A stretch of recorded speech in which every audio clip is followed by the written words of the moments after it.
Shalom Aleichem Beshem Yahushua Hamashiach. Sahabat Shalom ya, Marah Yakoti.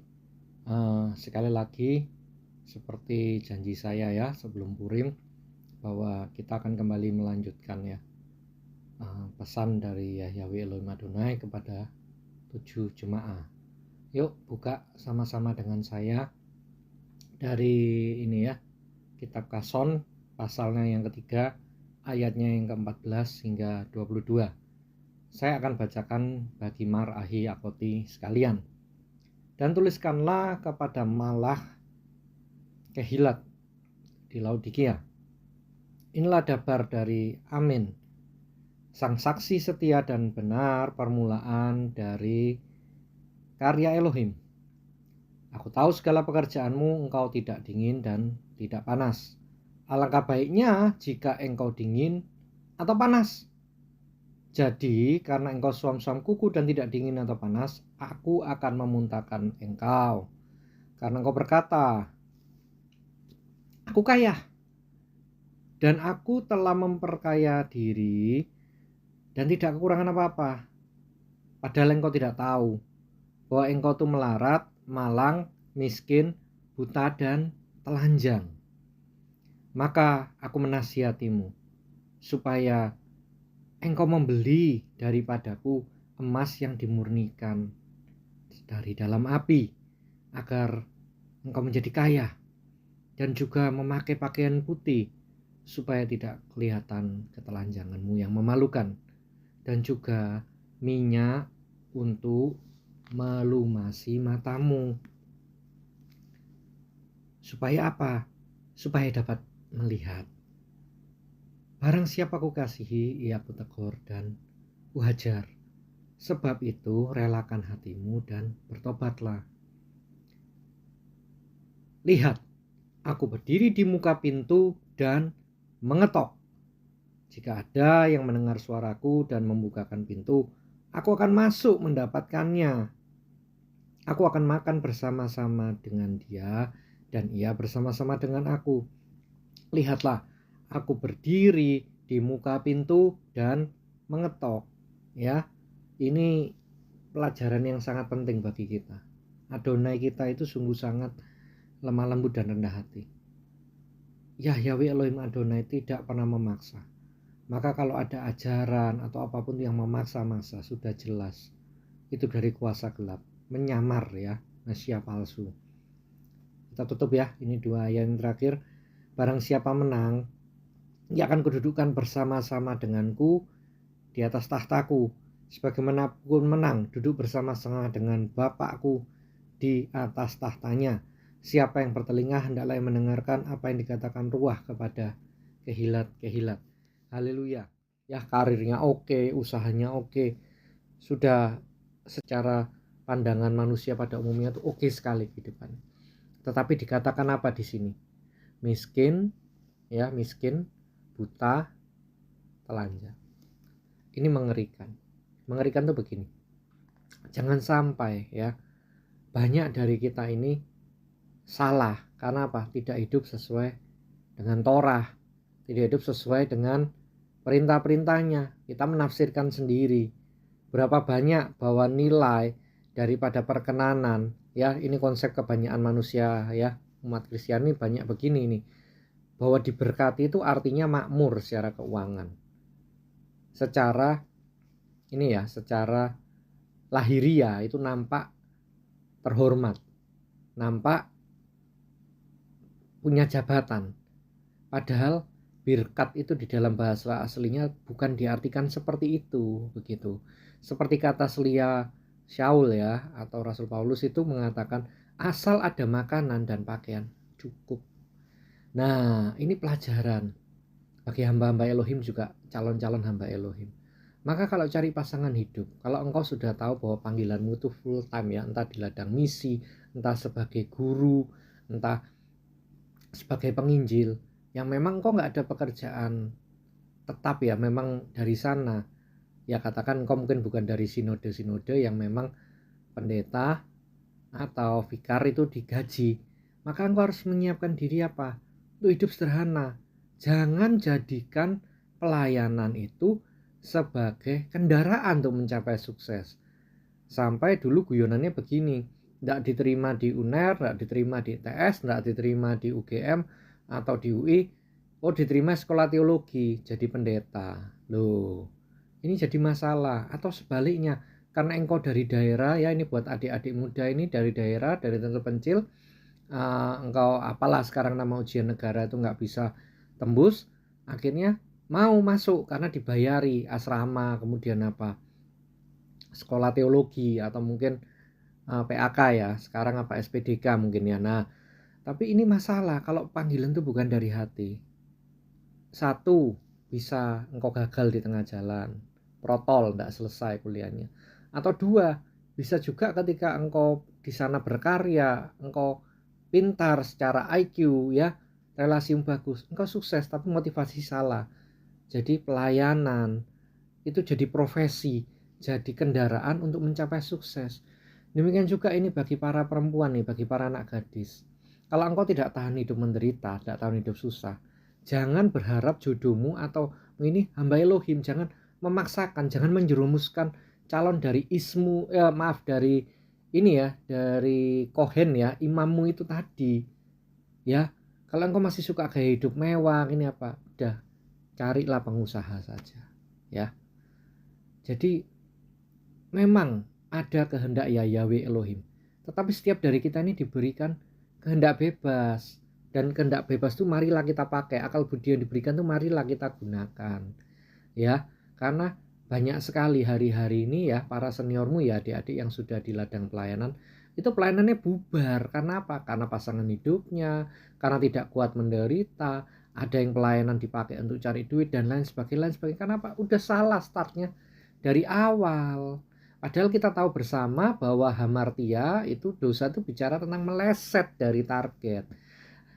Nah ini loh, makanya kita yang sudah merasa kaya tapi ternyata buta, miskin, telanjang, ini bicara tentang untuk ayo sama-sama kita bertesufa, sama-sama di Sabat ini untuk refleksi ulang apa sih sebenarnya motivasi pelayanan kita.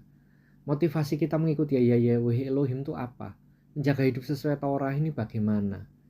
Ya, karena sebenarnya kalau kita bicara berkat itu cukup asal ada makanan, pakaian, tempat tinggal, haleluya, maka tidak ada yang kekurangan dari antara kita. Bahkan kita ini berkelimpahan, ya. Makanya dikatakan belilah padaku ini ya, emas yang dimurnikan, itu karena sedang bicara apa? Bicara bahwa di dalam bahasa aslinya emas ini bicara tentang old gold ya, emas lama. Orang mungkin bertanya, loh maksudnya bagaimana? Maksudnya begini ya, emasnya sendiri itu krusion ya, dimurnikan tuh bahasa aslinya, bahasa Yunaninya itu puro, artinya bahwa ini adalah emas yang sudah dilebur, sudah dibentuk ya, mungkin menjadi nilai tukar, tetapi itu lewat apa? Lewat dapur api. Artinya apa? Teruji lewat masalah, lewat tantangan, lewat pergumulan. Karakternya didapati apa? Didapati setia. Nah, ini loh. Banyak dari kita ini kan kalau mau bicara jujur tidak setia. Orang jaga Sabat aja banyak bolong-bolong. Belum lagi hidup sesuai Torah. Paling gampang apa? Dari soal mulut, soal makanan, apa yang kita masukkan. Nah, banyak kali kan yang kita masukkan ini kan sesuatu yang melanggar Torah, kan begitu ya. Makanan kita belum kosher. Nah, ayo ini menjadi perenungan kita bersama gitu loh. Benar-benar maukah kita masuk proses ini, dihajar ini, ditegur ini. Sebab ya Yoelum kan berkata apa ini? Ini Yahusua Mesya berkata begini. So siapa yang kukasih aku tegur dan aku hajar. Sebab itu bersungguh-sungguh dan bertesufalah. Ya, ini sungguh-sungguh ndak main-main ini. Kenapa? Karena Yesua berdiri depan pintu mengetok itu menandukkan bahwa ada kehendak bebas dari kita. Maka kalau orang mau bercerai bilang, ya ini sudah kehendak yang kuasa. Oh salah besar, Anda salah konsep. Anda lupa yang namanya free will. Manusia itu bisa memilih pasangannya siapa. Bahkan pekerjaanmu apa Anda bisa memilih, tidak ada yang memaksakan. Tetapi kiranya setiap pilihan-pilihan yang mau kita ambil, kita serahkan, kita minta tuntunan ruah Elohim, supaya nggak salah jalan. Dari awal tuh ditoto sing genah, benar-benar mengikuti tuntunan dan arahannya dari mana? Dari dalam hati.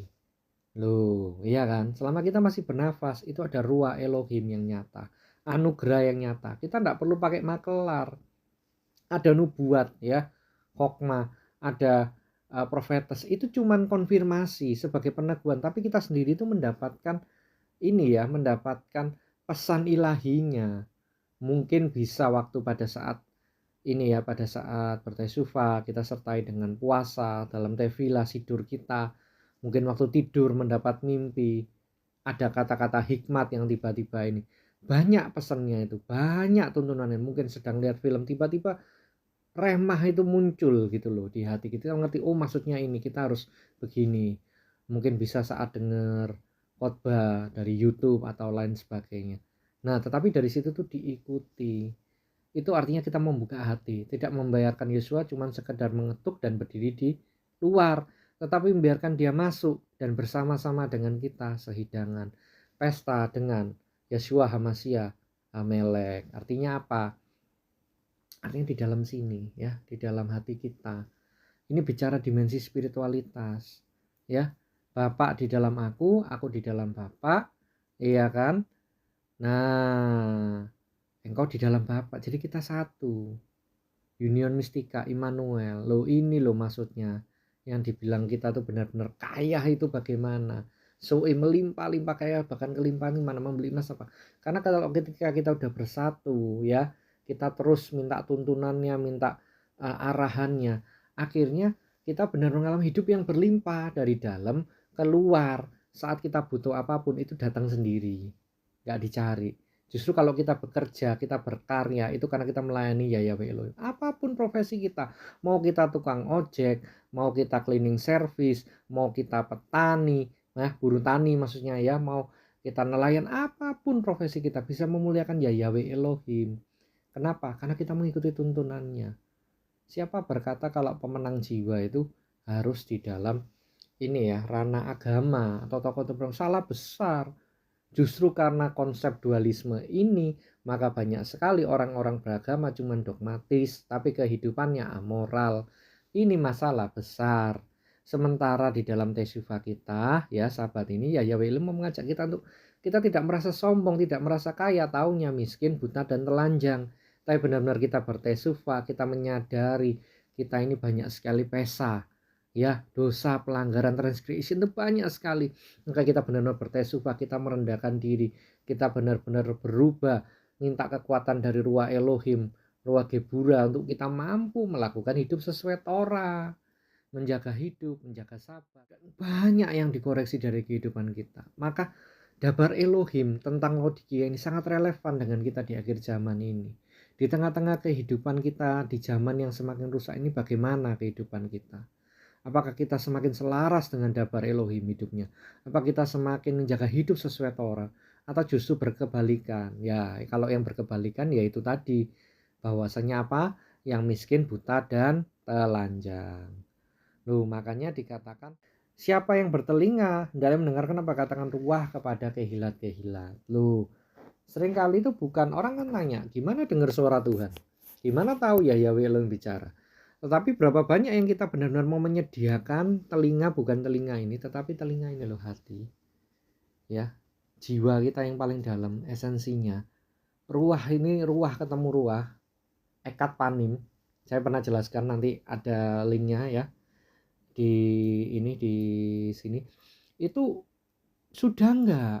Loh banyaknya kan enggak. Banyaknya kita cuma dari apa kata orang, apa kata hamba-hambanya, bukan ngalami sendiri, bukan face to face sendiri. Ini masalah yang sangat besar. Kenapa? Nggak bisa ikut tuntunannya, gimana? Apa yang mau dilakoni? Nggak kuat, tergiring dunia, tergerus. Nah, makanya nggak sedikit yang merasa salah pilih pasangan hidup, salah pilih pekerjaan, dan banyak keputusan yang disesali. Padahal sesungguhnya kita tidak perlu menyesal, linier berjalan ke depan. tetapi di dalam tuntunan ya Yahweh Elohim, seperti itu. Ayo, jadi tidak ada halangan untuk setiap kita tidak bisa dengar, tidak bisa ini suaranya tuntunan. Lewat hati kok. Tadi kan saya sudah jabarkan. Dia bisa bicara lewat musik, bisa bicara lewat film, lewat buku, saat merenungkan Dabar Elohim, saat kita bertesifah ini, bertefilah, saat sabat begini, ataupun saat apa? Saat kita mungkin mendengarkan midras ya, dari hamba-hamba yang lain itu bisa. Tetapi sekali lagi yang di luar itu biar konfirmasi dari dalam. Bahkan saat kita nggak sadar, dalam pikiran bawah sadar dan tak sadar kita, ya Yahweh Elohim itu bisa bicara lewat apa? Lewat mimpi. Ya, jadi sekali lagi, ayo kita terbuka. Ayo kita bertesufah dan ayo kita sama-sama berjuang supaya kita tidak lagi miskin, buta, dan telanjang. Tetapi biar semakin hari hidup kita semakin berpadanan dengan Torah. Ya Yahweh Elohim menjaga sahabat-sahabat dan kita didapati dia berkenan. Telinga kita, telinga ini ya, telinga hati ini mendengar dan melakoni Dabar Elohim. Oke, haleluya, sahabat shalom.